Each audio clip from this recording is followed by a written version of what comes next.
Says it's streaming live now. Okay, awesome. It says it's still preparing on my end. So I'm gonna give it one more second to redirect and hopefully it'll be all good from there. Awesome. Okay. Well, hello everyone. This is very interesting because we are in two different states, but we still wanted to come live and share with you all tonight about um, what was on our mind and do another episode of No More Sundays. So we're excited to be with you all. Hey, everybody. Okay, so tonight we're going to be talking about mentors, and both of us have had mentors, people in our life who have really impacted us. And so we really wanted to take some time to talk about, why are mentors really sort of an important element when it comes to your life and especially your goals. So what were some things that you like that came to mind for you, Matt, as far as like why they're important or why they're meaningful for you and in your life? Yeah, I mean, I think particularly in the business world, since I graduated school, you'd start hearing that word where maybe I hadn't heard that word much before, but it's kind of interesting. At least from what I can tell, kind of the origin of the word is actually from Homer's the Iliad and the Odyssey, where one of the characters is named Mentor, and it's of course like an advisor or a guide, and he in that instance in that story kind of fulfills that role, but. So that's kind of what we're talking about, is somebody who is an advisor or a guide. And I think when we're talking about the importance of mentors, then that's really what we're looking for. We're looking for somebody who's walked the path before us, who's gone down the same or a similar path that we want to go, who's seen the pitfalls, who's seen the right way to do something and the wrong way to do something, and can help spare us those pitfalls and help get ahead of quicker than they were because they've already done it.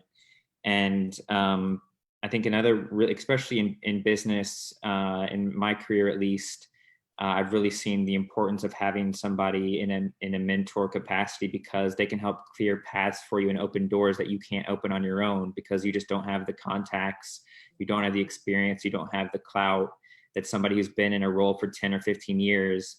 And so really they're essential in every aspect of life, I think, but particularly in business, I've seen a dramatic difference on being able to have a good mentor and a good relationship with somebody who is already a few steps ahead of myself. Yeah, no, I think that's so important. I was just thinking about like especially that image of like opening doors.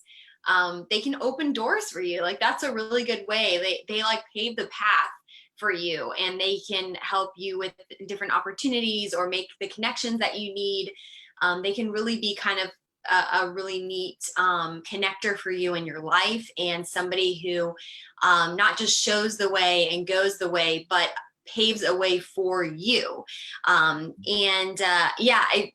things that came to mind, I was trying to think back on like some mentors in my life in different areas of my life. I've had like musical mentors and uh, spiritual mentors and just mentors in my business and building my business. And there's just so many different areas that I've had mentors, and I'm so grateful for all of them. And what they provided for me is more like they raised my commitment, like level, because then I can see like, oh, it's actually possible. And they're saying like, this is what it's going to take. And so I have to know, okay, if I want to get to where they are, I have to do what they've done, or be willing to do what they've done, at least if not exactly what they've done, something similar, like the same level of commitment. And but like you said, they walked the path before, and so they'll know, how to, dodge those pitfalls, like you said, and get there smarter. They know like how to work smarter. I feel like they have those like little nuggets of wisdom that are just so great. And they're like, if I could go back, this is something I would do. And that's something too, like I would just encourage you, even if it's somebody who isn't necessarily like somebody you're going to point out as your mentor, maybe you could, I don't know, Matt, you could have some weigh in on this, but, ask them like, were you in my shoes, knowing what you know now, what would you do different? or what would you do that you didn't do before, or what would you think about, what questions would you ask yourself? That was another thing. Like, I feel like mentors ask you really good questions that get your wheels turning. They don't just tell you something, right? They like challenge the way that you've been thinking about something. um, I've just noticed that, and I found that so helpful. um, and they're like the steady hand, you know, they're constantly there. Maybe not, you're not checking in with them every day per se, but like they're just somebody, you know, you can go to and celebrate the wins with, and also like lean on in the tough times. Have you found that to also be true? I don't know. Yeah, I think so. I think too, like you said, a steady hand. Sometimes, especially if you're younger, you can interpret a situation a certain way, and you can be a little hot and bothered about it. And when you go to them and you explain the situation, normally they can tell you, "Hey, you're actually, yeah, you're right. You were treated unfairly, or that is a problem." Or they can say, I know that other person, I know that situation, I've done it before. Maybe you should look at it a different way, or I don't think that's the way to take it. And they really can help calibrate you and how you're acting, and make sure you're not making rash decisions, and you're looking at things from a higher level. And I think that's the other thing. Like, if you really, their perspective is different than yours, and Yeah. so when you're looking at something from a ground level, they are looking at it from a bird's eye view, or higher. And so Right. you really have to take that opportunity to see and take advantage of their perspective, because they're giving you insight that you wouldn't have otherwise, and is impossible to have otherwise without that experience. And so if you can tap into that perspective that they have, then you're going to be able to get a lot farther down your path a lot sooner.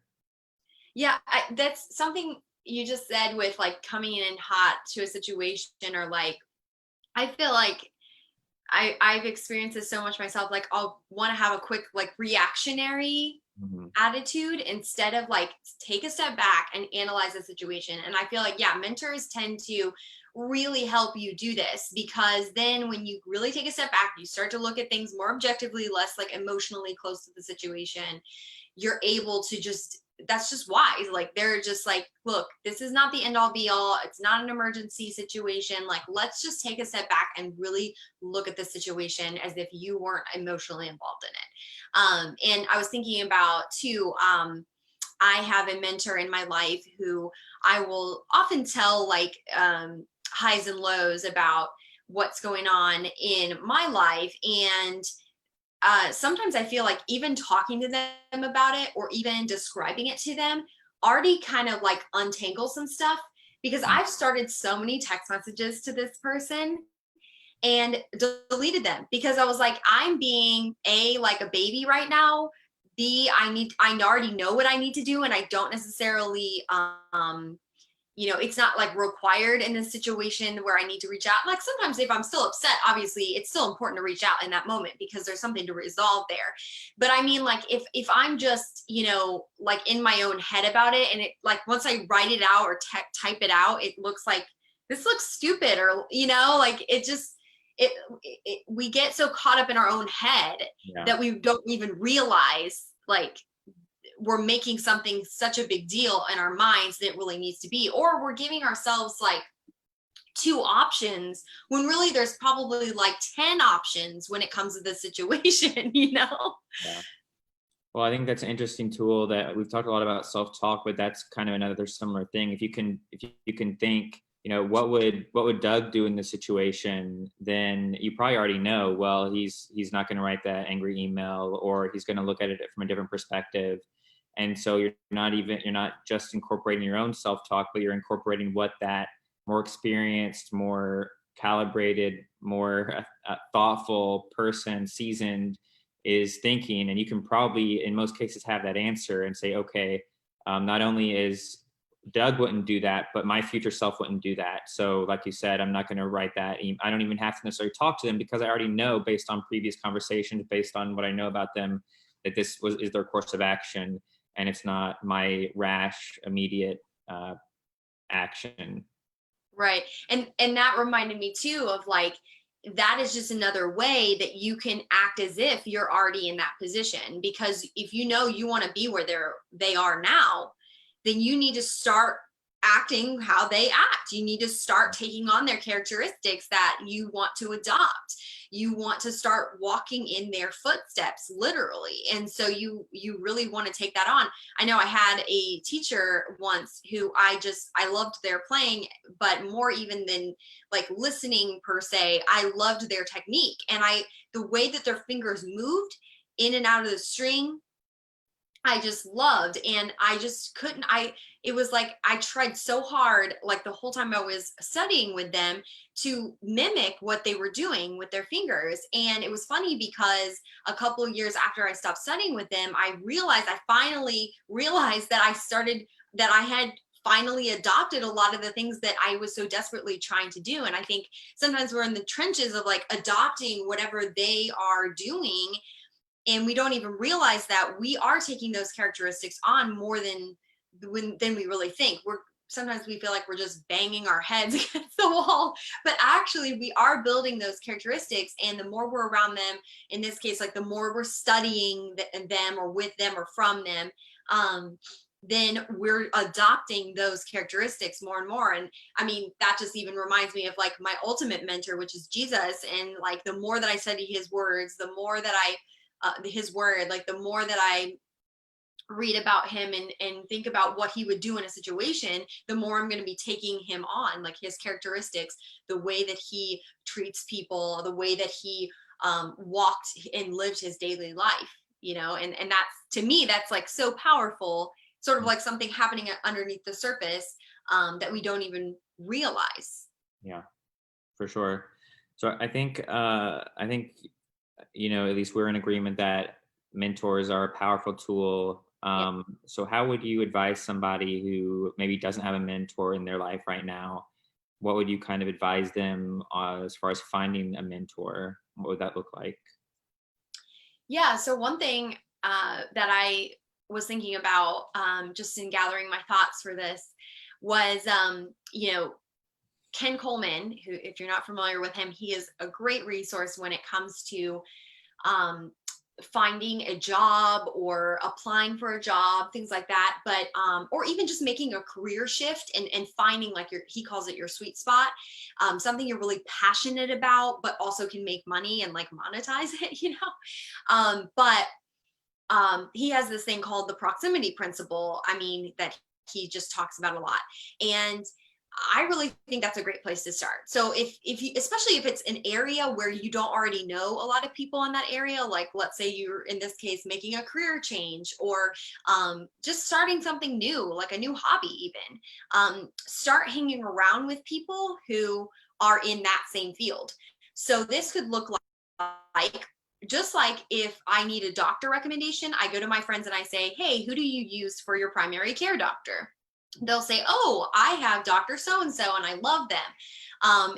I would do the same thing. I would say, if you don't already know of somebody who's in this field, start asking people in your life, hey, do you know anybody who does XYZ? And then even if they don't, like, even if they know somebody who's not necessarily in that field, but knows other people in that field, great. Okay, get connected with that other person and then say, hey, I would love to have your friend introduce you guys, and then say, hey, I'm trying to get in this field, or I'm trying to learn more about whatever it is. And it would mean the world to me if you could help me make these connections. And it may not look like a teacher student necessarily relationship right away, or it may not look like them spending a lot of time with you right away, but even just making those connections, I think, can be brilliant. And then another thing is just like, if you do know somebody, like, my parents are photographers. So if I was trying to get into the photography field and I already knew my parents, in this situation, obviously pretending they're not my parents, then I might approach them and say, hey, I'm really wanting to get into photography. What sort of resources would you suggest I start out with, or who could you connect me with to kind of get started? What kind of courses do I need to enroll in, and kind of go from there. But I think the proximity principle and just asking people in your life, who do you know, is an amazing way to start just kind of making those initial connections. Mm-hmm.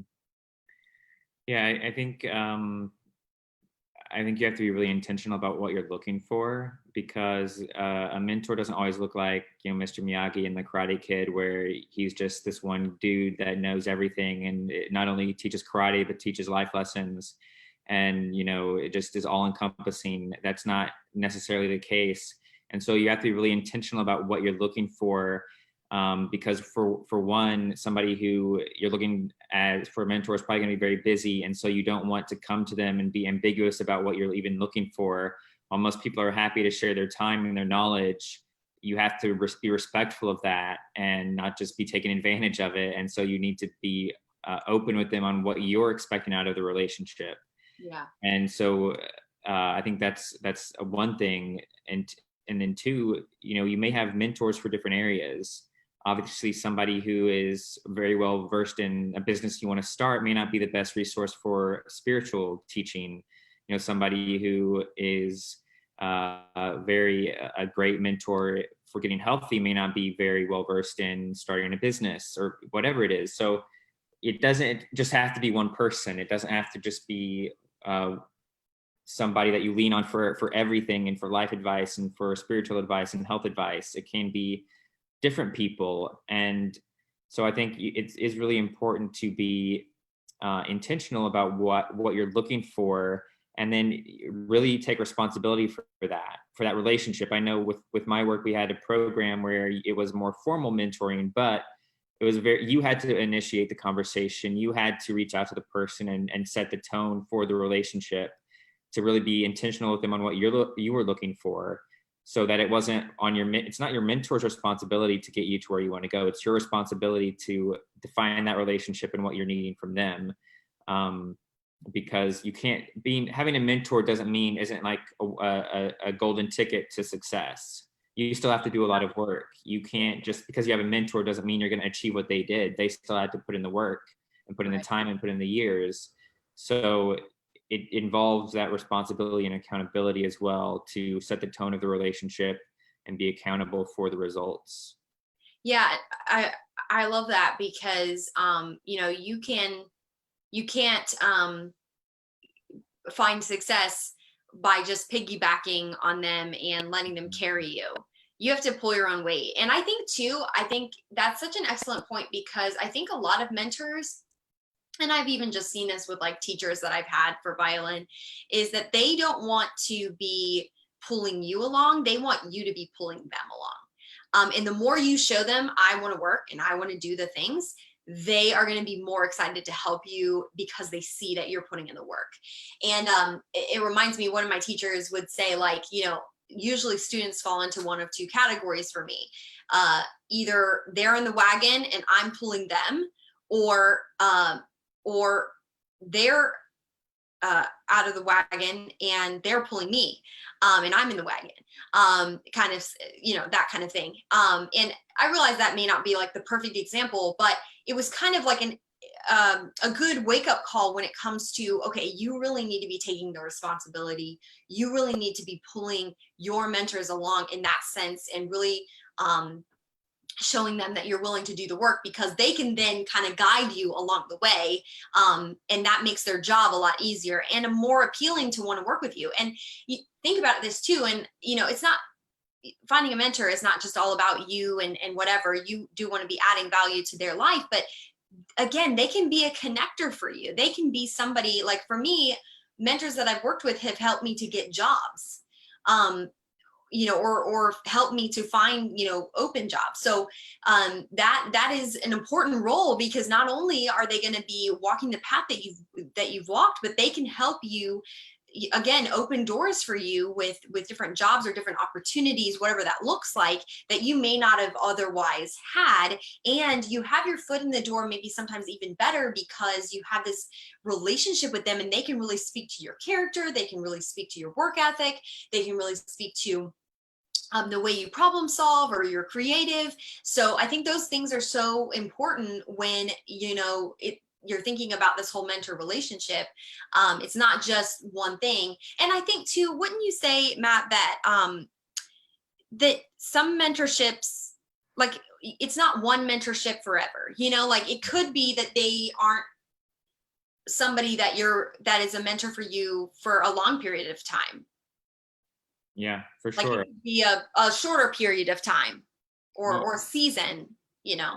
yeah, I mean, because at some point, if you're thinking about a sports example, somebody might train with if you're a kid and you're wanting to go to the NBA someday, well, you may start out training with somebody who just played high school basketball. Well, then you get better than them, so then you start training with somebody who was in the college, and then, well, then once you're about as good as college, you want somebody who's been in the NBA. So if you're keeping moving at certain levels and that mentor isn't able to keep pushing you and helping you push, then outgrow sounds maybe a little disparaging, but if and you don't want to be you never want to be feel like you're using that mentor. You still would probably maintain a relationship of some kind, but yeah, they may be a mentor for a season, and then you do need to find somebody else that's going to help you get to the next level. I think that's definitely true. But I think the other really cool thing that we wanted to talk about is, due to the information age, your mentor doesn't have to be somebody that you know. And like when you think about the amount of free content that you can get on YouTube, on iTunes, wherever, Books. podcasts, books, or very cheap, if not free. I mean, you can have a $20 book that, changes your life. You can have, and so, I mean, we aren't for a shortage of information. You can pretty much figure out anything on YouTube or whatever that you want. So we can have mentors that we don't even know. And I think that's so powerful because some of the people that you're aspiring to, you're probably not going to have a close personal relationship with, but you can find out how they got to where they are. You can have a direct connection to them, a playbook for how they got to where they are. And I just think that's so amazing that we can have mentors that we don't even are probably never going to meet. So maybe like what are some people that you've kind of would consider a mentor of yours that you haven't met? Oh, a lot of them. I would definitely say, Matt, you're gonna love this. John Maxwell is definitely one of them. You guys, Matt is not a huge John fan, but I love him. Also, I would say Brene Brown, and to some extent like Rachel Hollis, and I was just reading one of her books the other day. I just posted about it. I can't even remember her name right now. Anyways, and I feel like there's definitely like female and male. Financially, definitely Dave Ramsey. There's definitely been people that I look up to spiritually, like other preachers that I may or may not meet. That I've never, met before. Chris Emerson is a fabulous spiritual mentor in some ways that I don't know if I'll get to meet him or not. He's supposed to do a meeting where we go to church in the coming years, but we'll see. He has an amazing podcast. People who have just written books that have really just gotten to me, and have podcasts that just really speak to me in ways that really push me. Ed Milet is another one. I'm sure that's one you were going to say. And I would even say Lewis Howes and Robin Sharma are pretty big on that list as well. Really influenced the way that I think and I work, and just love their free content a lot. Yeah, I mean, I think it really just puts the onus back on you to find that person that you connect with who's done what you're wanting to do, because you don't, you can, there's really not an excuse for not learning what you want to learn, I guess is what I'm trying to say. You might be in a small town and, maybe the local hardware store owner is a mentor if you want to get into business, but that's only going to take you so far. And you can, if you put in the effort, you can tap into all these people, their minds, what they've done, and you have that playbook. So cool. It's just 100% up to whether you are going to take the time to get to know that. Right. And I think sometimes we shy away from that because we think, oh, well, I can't ask them questions. I'm not going to be able to have a conversation. Well, maybe that would be ideal, but I think that's really not a good enough excuse to not engage with their content and take what you can from them, because pretty much anything that you would ask them, they've answered it in a book or a podcast or a video that you could look to. So, and they're the best of the best. I mean, they're the best in the world, whether it is a business person or a spiritual person or personal development or just somebody who is living a life that you want to live. You have that access to them 24/7. Yeah, I was thinking about, one really great image that comes to mind with this is like, who do you want in your boardroom? Who do you want advising you? Who's around your conference table, if you will? And choose those people carefully, because they're going to advise you, and they can be actual people in your life, or they can be people, like you said, who we just can engage with their content and maybe not necessarily get to meet them and be in a one-on-one personal relationship, with mentorship sort of thing with them. We can still, like you said, have that at our fingertips to be able to find encouragement and guidance and resources and ideas and all the things. Who are some people for you? I'm curious.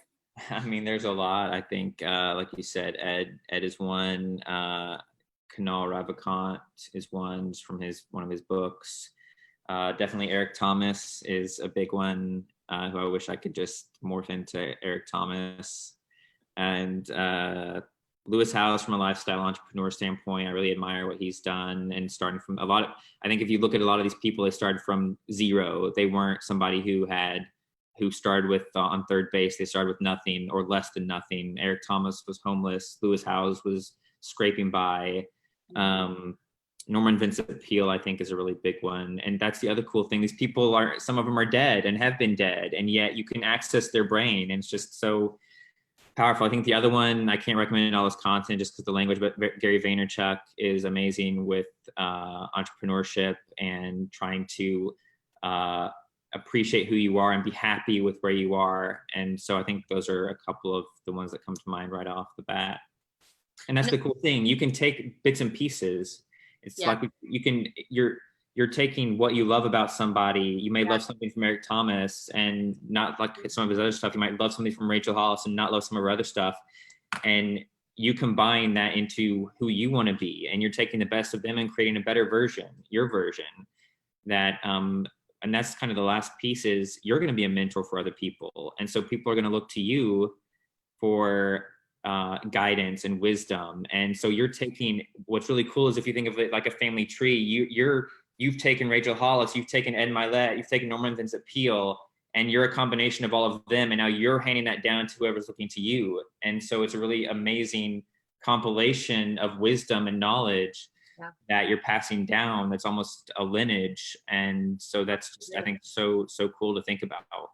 Yeah, no, that reminds me, one of my teachers, violin teachers, would always talk about our lineage, but for violin students. So like I could trace it, he could trace it back, and thus I could trace it back to certain people. And it's so cool to be able to say like, oh, this person who I knew of, I have his etude books or whatever, and he did this and this and this, was an influence for me, or this woman or whatever. And it's so cool to be able to look at that. And in the same way, you're kind of in their lineage and who was training them and who trained those people. It's just like, it's so cool to see that just come to life. Another person I was thinking of was Jim Rohn. I don't know if I said that, and Dale Carnegie. Like, they're so amazing, and they're both deceased. Like Matt was saying, some people who are deceased can still, their content, thankfully, like we have books or videos or whatever from them, and still be able to learn from them and grow from what they had to share and their wisdom along the way. So it is so cool to be able to think what you're passing on, the lineage of mentorship that you can pass on. And you think about, I was thinking about, we don't want to just take from our mentors, but a way we can give back is to pass on the message that they gave us. We can pass on their wisdom to other people and serve other people in the same way they served us. Of course, like, doing things for them that are nice is of course wonderful and good and important, but that's like a really great way that you can like pass on and leave a legacy in a different way. for them. So yeah. Anything else? I don't think so. Awesome. Well, let us know who are some mentors in your life. If you're willing to share, we'd love to know. Um, Even if they're people you don't know, or it could be somebody that you do know and you want to thank them. And feel free to comment. Again, please subscribe to our YouTube channel and leave a review if you feel so inclined. We would love to continue to build that community. Like I said, we're going to try to have more presence online in the coming weeks, so that you guys can share this with your friends and be able to connect with us a little bit more throughout the week. And we would love to also know just, you know, what kind of things are you going to be doing moving forward to find mentors, and what areas are you going to be looking for mentors in? Just we would love to interact with you. So feel free to leave a comment and let us know what you're doing in this area. And I think that was all I had. So Yeah. Thanks guys for watching. Live we'll that call it a night. some days lifestyle this week. Yeah, exactly. No more some days lifestyle. Bye. All right. Bye, guys.